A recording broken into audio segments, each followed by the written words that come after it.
नाजरीन पठवा.com की तरफों अस्सलाम वालेकुम। असां इस वक्त पैकां कलर सईदा में मौजूद हैं। मैं गंगाल नाल पैकां उत्थे मौजूद हैं। मछली फार्म है शायद अफजल साहब है, उन्होंने काफ़ी अरसे तो इन्हें फिशिंग फार्मिंग जरा शुरू की भी तुसें असां पहले दसने भी रहे हैं। कल 31 अक्तूबर इन्होंने दिहाड़ी फोन किया कि मछली है माड़ी जी वो सारी डैमे विच एक्सपायर होगी, यानी मरी गई है। पुछने पर उन्हें दसिया कि कोई ऐसी जहरीली कैमिकल इस पानी में शामिल किया गया जिसकी वजह नाल मछली जी है वो मरी गई है। उन्होंने भी गलबात की है, इतने आए हैं तुसां की भी इस बारे में दसने हैं कि इन्होंने अपना ज़ाती कारोबार सी और गुज़श्ता साल इन्होंने इस डैमे में जो तुसां तकनी हो पे मछली तकरीबन 70 मन मछली इन्होंने हुई सी।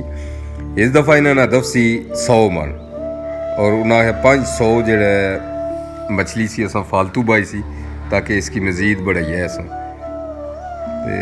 तकरीर तो हो सकने हो कि जड़े इन्होंने बच्चियाँ मछलियाँ ने बच्चे से जड़े वो भी सारे मरी चुके हैं और जड़े भी थोड़े बहुत थे वे उन्होंने भी हालत बड़ी माड़ी है और वो भी किनारियां न लगे और वो भी जड़ा ना जिंदा रहना मुश्किल हो गया उन्होंने इस पानी की वजह न।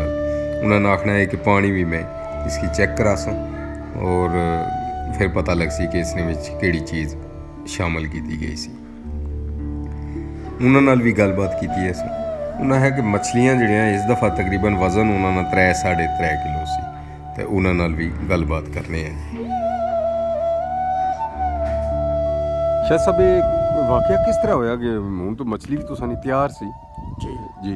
तो कल जो है ना कि कल दिहाड़ी कुछ 10-12 बजे दरमियान इतना कोई ऐसा केमिकल पानी मिलाया जिसकी वजह न जितनी माड़ी मछली सी ये जाना कि मरी गई। तो जिसमें मैं इतने पहुँचा वहाँ तो सारी जाना मछली उपर पानी तरनी पी सी।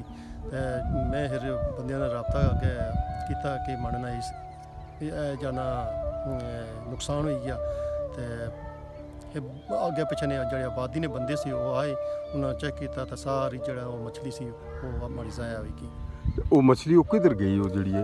वो जी मछली है आस पास ने जड़े बंदे से बच्चे से कोई आदमी से बड़े से जी बड़े आदमी फिरने पे से तो उन्हें चाहिए खड़ी तो उन्हें मैं काफ़ी मना किया मैं ये केमिकल पानी मिलिया हुआ था तुसा इस्तेमाल ना करो, लेकिन मना करने के बावजूद भी उन्हें जाना चाहिए खड़ी।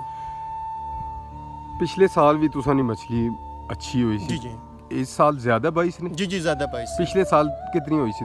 तकरीबन असने जी एवरेज निकलती सी 75-80 मन 75-80 मन तुसानी ये हुई सी। तो इस दफ़ा उसने सु कितनी ज़्यादा बाईस? अस तकरीबन 500 सॉरी एक्स्ट्रा की थी यानी कि पिछले साल तो 2000 असा यानी 100 मन ने करीब इस दफ़ा 100 मन तुसाना। चलो जी असा अफसोस ही है कि इस चीज़ा ने हूँ क्या आखी सकने, लेकिन यह है कि तुसा भी इसकी तहकीक करो, इदारे भी तुसा को लैन और तुसा ये जड़ा अपना पानी है इसकी भी चेक कराओ कि केमिकल इसने केड़ा कोई इस्तेमाल किया गया।